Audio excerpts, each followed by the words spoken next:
Hi, I'm Rachel Hubbard. I'm with Shop 56, and I'm doing this presentation on scuba diving.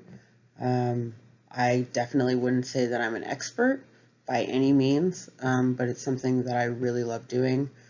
I've been doing it for probably the last 12 years, um, and I'll just try to explain as much as I can to you guys without going too in depth and being too overwhelming. But to start it off, I want to give a quote by one of my favorite marine biologists and divers, Jacques Cousteau. So he said, the sea, once it casts its spell, holds one in its net of wonder forever.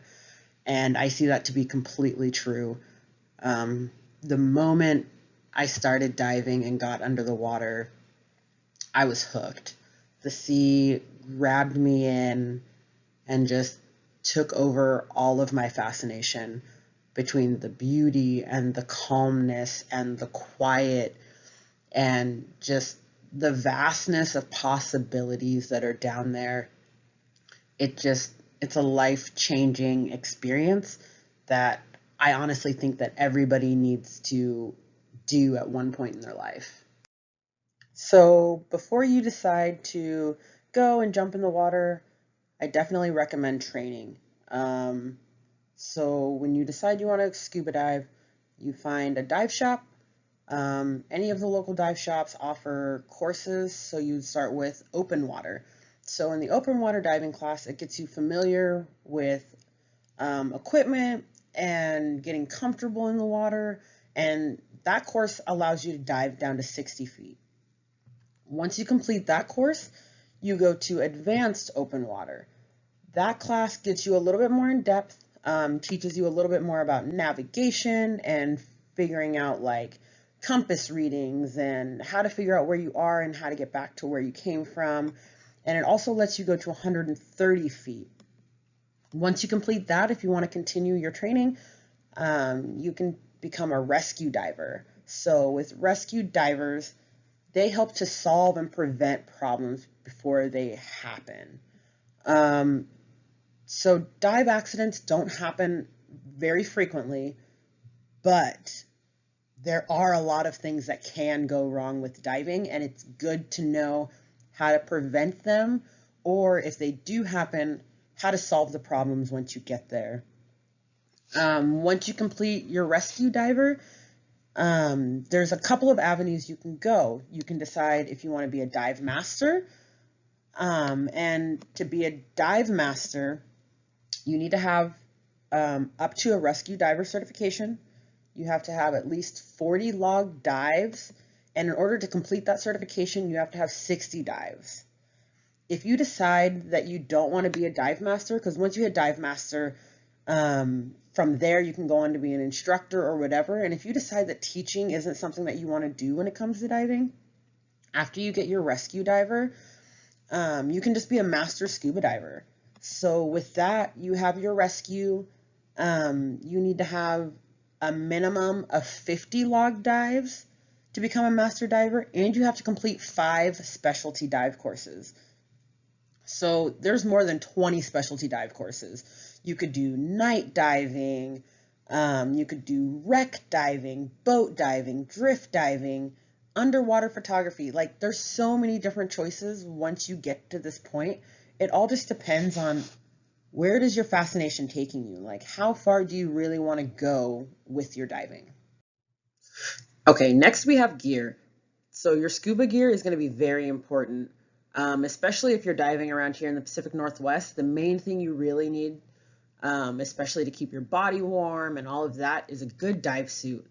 So around here, I usually use a 7/8 semi-dry wetsuit, or you can use a dry suit, which will keep you very warm. You can wear clothes and stuff underneath it, keep you super dry.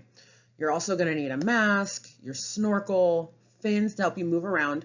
You always want to dive with a dive knife just because you never know what could happen. Um, Whether you get tangled up in some line, you need to cut yourself free, say, God forbid, you get attacked by something. You never know, but you want to be safe. You need a tank.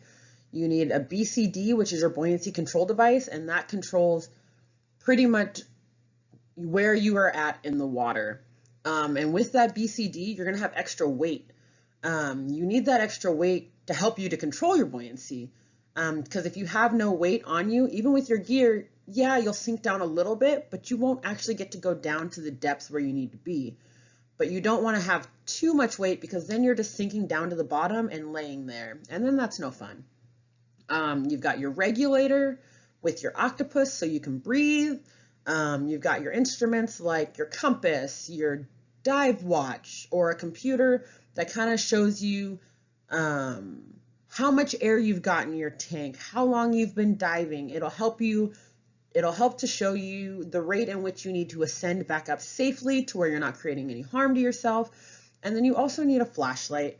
They're not always very helpful during the day, but you never know. If you find a cavern or a little cave that you might want to check out, light is always nice. Safety is the most important part about diving. The number one rule that anybody will always tell you is you never dive alone. Too many things could happen, and it's always good to have a dive buddy. If by chance you lose your dive buddy, you always go directly to the surface.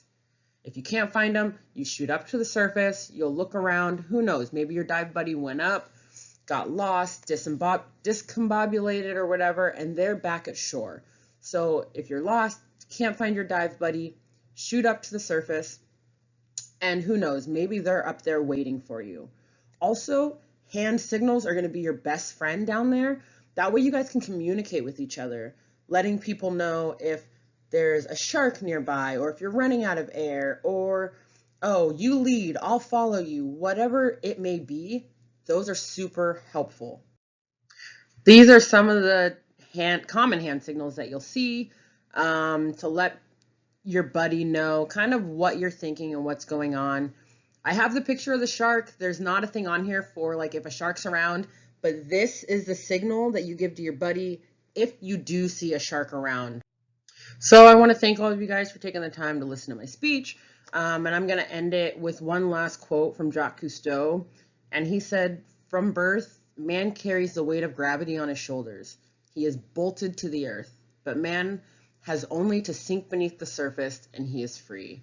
And those words are so true, because I've never felt more free than when I'm diving and under the water. So thank you all, and have a great day.